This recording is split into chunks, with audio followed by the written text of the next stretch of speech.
Southwestern family of companies welcomes you to the Action Catalyst. With each episode, our diverse and amazingly accomplished guests share their insights and inspirations to help us ignite our own. So let's invest attention, together, to breathe, to reflect, and refocus, and decisively defeat that voice that we call Mr. Mediocrity. Then let's enjoy moving forward to make a positive difference in our world. This is Adam Outland for the Action Catalyst, and today's guest hardly needs an introduction. He's the co-owner and co-founder of Magnolia, a company he runs with his wife, Joanna, which has grown to include signature products and home decor to real estate, construction, and now its own television network. You've seen him on HGTV's Fixer Upper and seen his books on the top of the New York Times bestseller list. But long before any of that, Chip Gaines was selling books door to door and hustling just like every other up-and-coming entrepreneur. So Chip, howdy.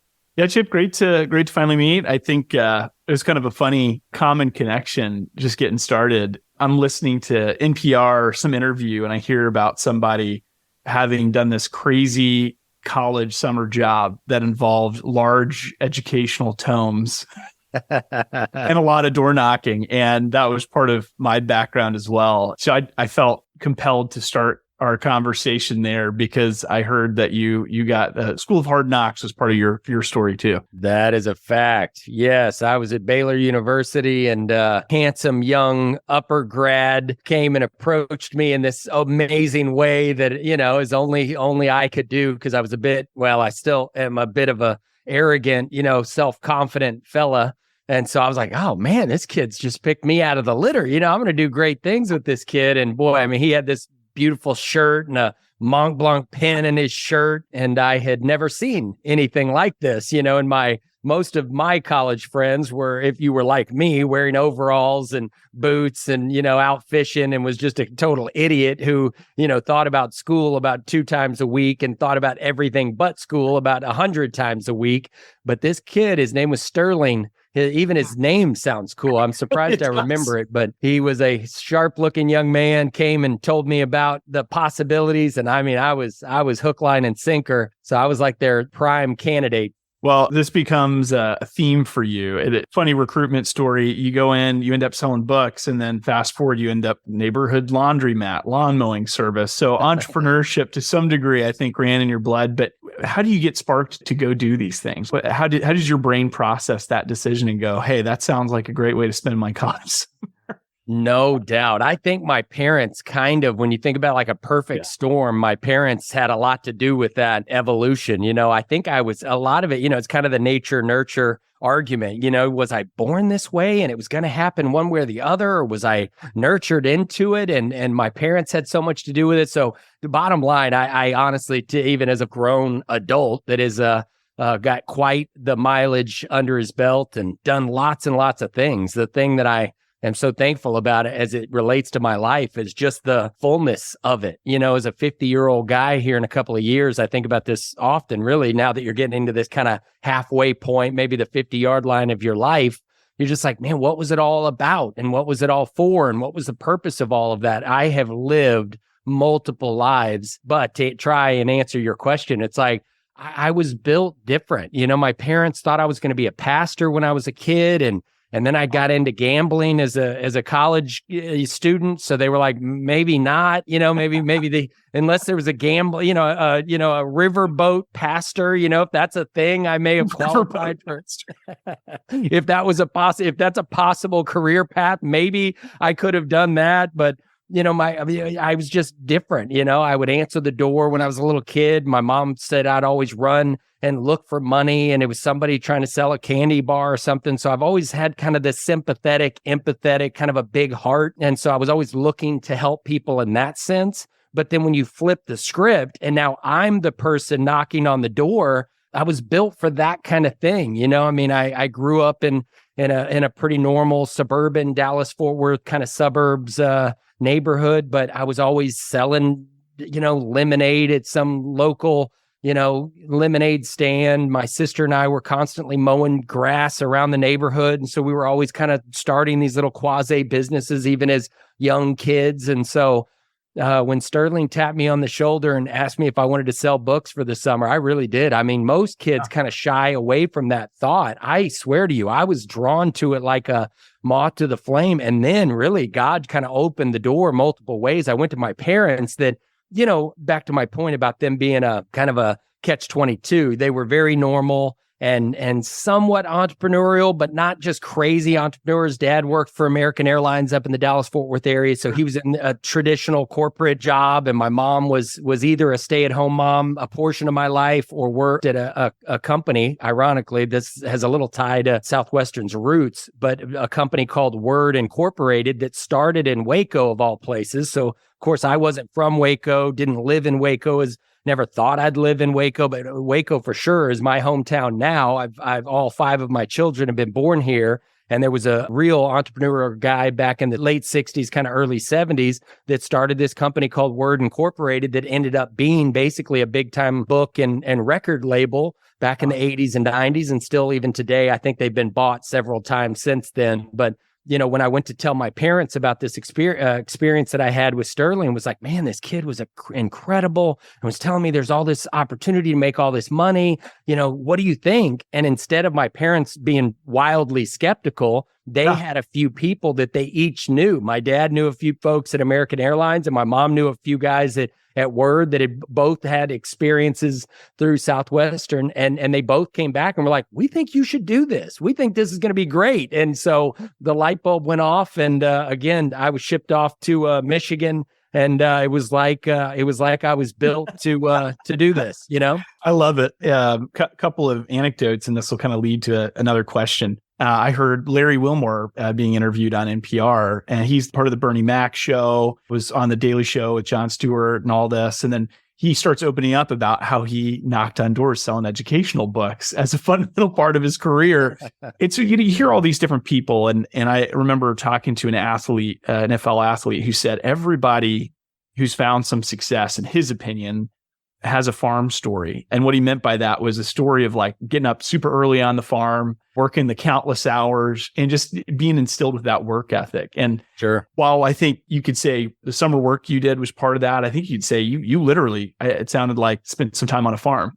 That's true. That's true. Now, I always try to clarify, we live on a farm now. And my kids will have the experience that we're sort of describing. When I was a kid, it couldn't have been more traditional. Literally a cul-de-sac neighborhood, a little town called Colleyville, Texas, and it's evolved into kind of quite the metropolis in current day. But back in my day, this is just a quiet, sleepy, middle-class, little suburban town, right? Flat dab in between Dallas and Fort Worth. So very normal, very traditional in that sense. But, and this is the point that you're kind of scratching on, my parents both grew up in a little tiny town called Archer City, Texas, which is just outside of Wichita Falls, Texas. So Waco and Wichita Falls have just tons and tons in common, in the sense that, to me, because I grew up in the Dallas-Fort Worth area, Waco feels like a small town. But when you are born and raised in Waco, and you have lots of small towns around you, those small towns look at Waco as the big town, the big That's city, right.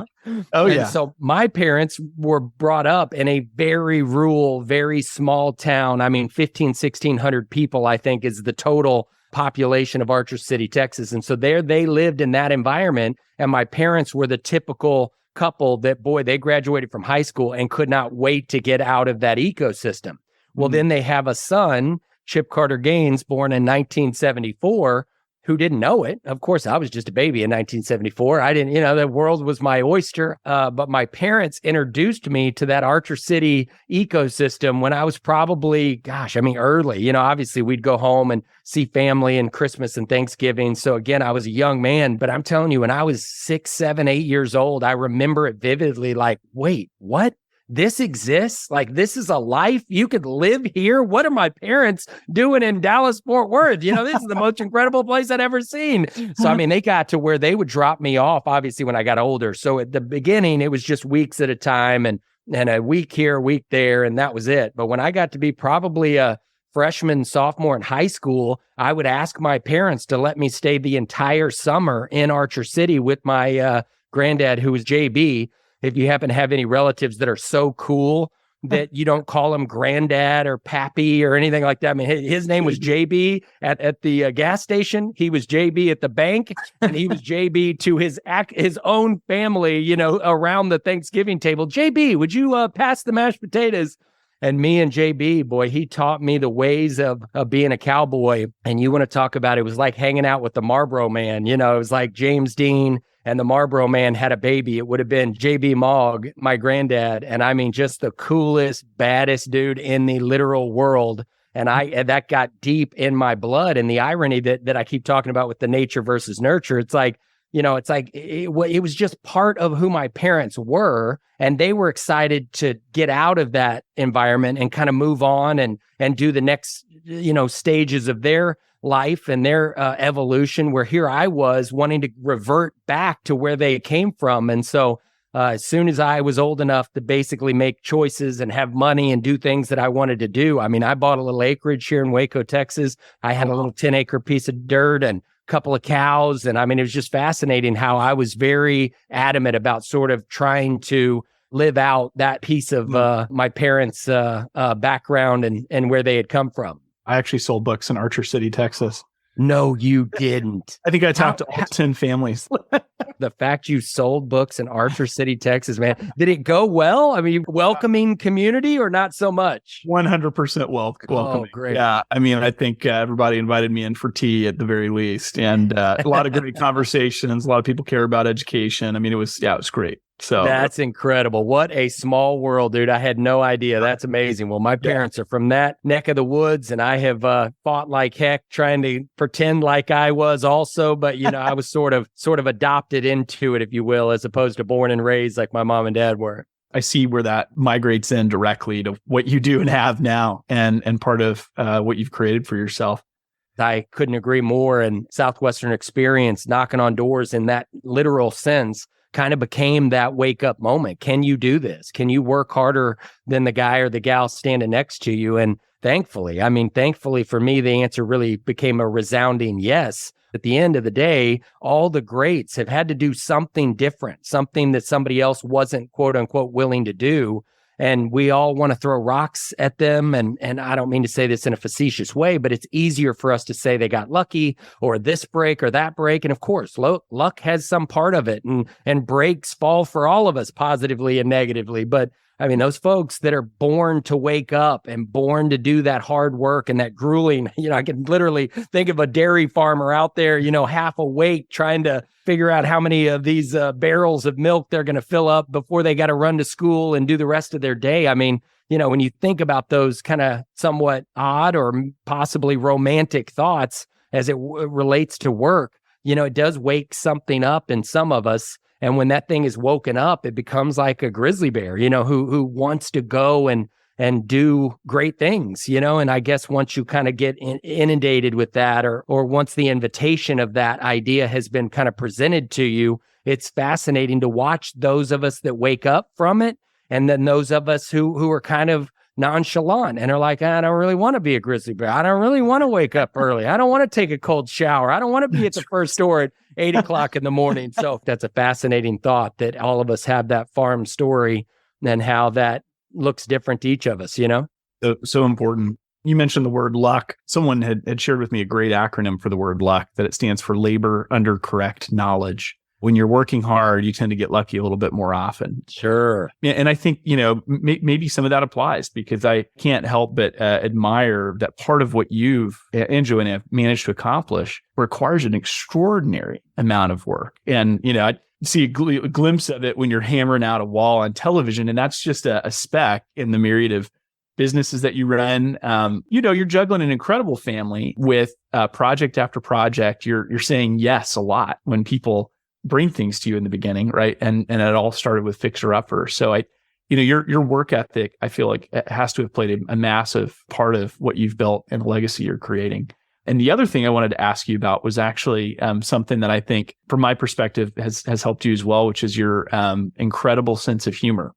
Yeah, these are all great questions. I've been scratching at these. I started thinking, where did I get a personality like this? What makes me me? And, Joe and I wrestle with this a lot. What we've landed on, and very generally speaking, not any secrets to the universe, but basically, we're all bits and pieces of people who have come before us. I think that's why these DNA tests have become so popular, because everybody wants to know, where did I come from? What makes me me? Why am I different? My beautiful wife is half Korean, so she's got a very clear path to a full Korean mom and a full Korean grandmother that we can touch and we can talk to, and they can talk to us. It's a little easier for those of us on the other side of that spectrum. It's like, yeah, I think I've got some German in me. I think my parents once upon a time said there was something about French Canadians in their background. What does any of this mean?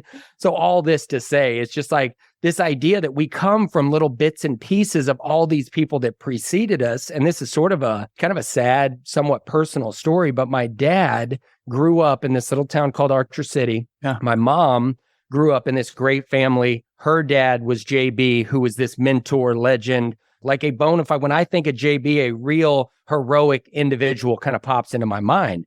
When my dad's dad comes into mind, my dad refused to talk about him as a kid, and not in a real bitter, angry kind of way. He just was like, don't ask, don't tell. We learned really quickly, don't talk about dad and his upbringing. Well, his dad turns out, and sorry if I'm letting the cat out of the bag, Pops, I don't want this to be on a newspaper somewhere and you'd be like, well, we should have talked about this in advance. But breaking news, breaking story, my dad's dad was a real scoundrel. He was basically a con man.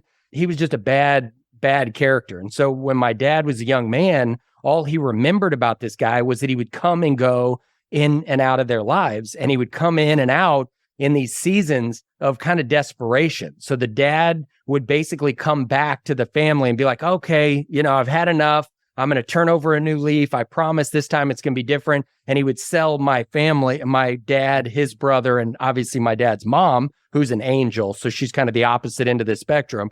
But this bill of goods, and then these bill of goods always fell apart. He would get back into his old ways. He would get run out of town. But he was a bona fide, he would write bounce checks. He was a con man. He was all these negative things.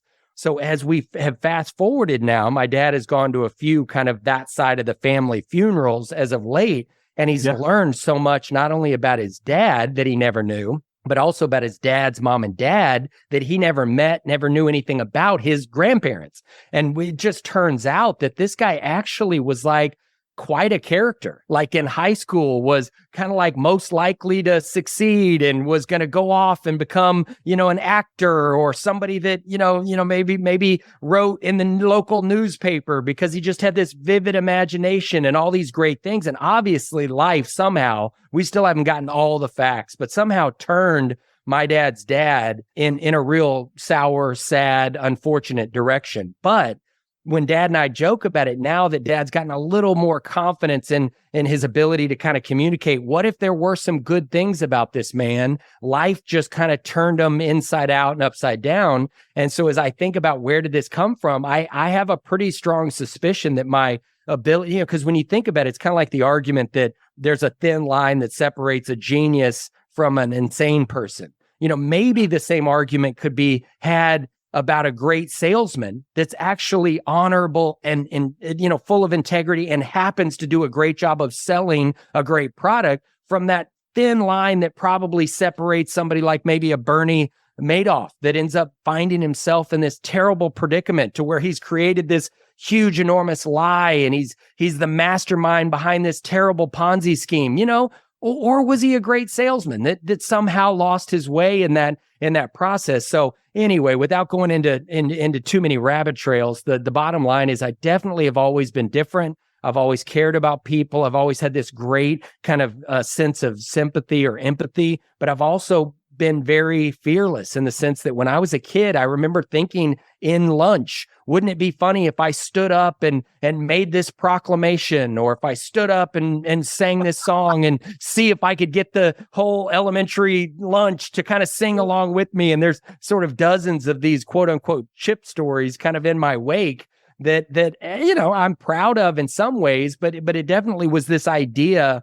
that my parents gave me me and my sister both, such an incredible chance, such a great start in the sense that they were both incredible people. They were great parents to my sister and I. They were people of faith. So they introduced us into our relationship with God and how we view him even today, as a middle-aged adult. But when I think back about my dad's dad, sometimes I get a little smile on my face thinking, I bet some of my kind of wily, kind of rambunctious, kind of crazy personality probably came from something in that DNA pool, but because I was fostered in such a healthy way, maybe opposite of the way that potentially life fostered him, I landed in this really great green pasture to where I love to create opportunities. I love to build businesses. I love my wife. I love my kids. I mean, I'm kind of sold out in just about every category you could be sold out in. But bottom line, I don't do it in this crummy, materialistic, right. Yeah, exactly, kind of way. It's not like, people say, when is enough? And for us, it's never been about, enough it has nothing to do with it. It's just opportunities and experiences and the next step that I feel like the next door that God opens, Joe and I are anxious to kind of burst through that door and kind of see what's on the other side. But when you think about family and business and faith and all these things kind of pieced together, I do remember as a young kid kind of looking at the world and realizing I certainly was different. I was different than most of the kids I grew up with, and not necessarily in a positive or a negative, but I just was anxious to kind of step out and take chances and risk and fail and all the things that you hear about in some contexts like that. And I can only assume that probably comes from that side of the family. Yeah, I love it. Chip and I will continue our talk in episode 418 of the Action Catalyst. So join us then to keep listening. And don't forget to follow the Action Catalyst wherever you listen to podcasts to get new episodes, bonus episodes, and more the minute they drop. If you enjoy this podcast, please make sure to subscribe. And to stay updated on everything that the Action Catalyst is up to, make sure to follow us on Facebook and Instagram at Action Catalyst Podcast and on Twitter at Catalyst_Action. And thanks for listening.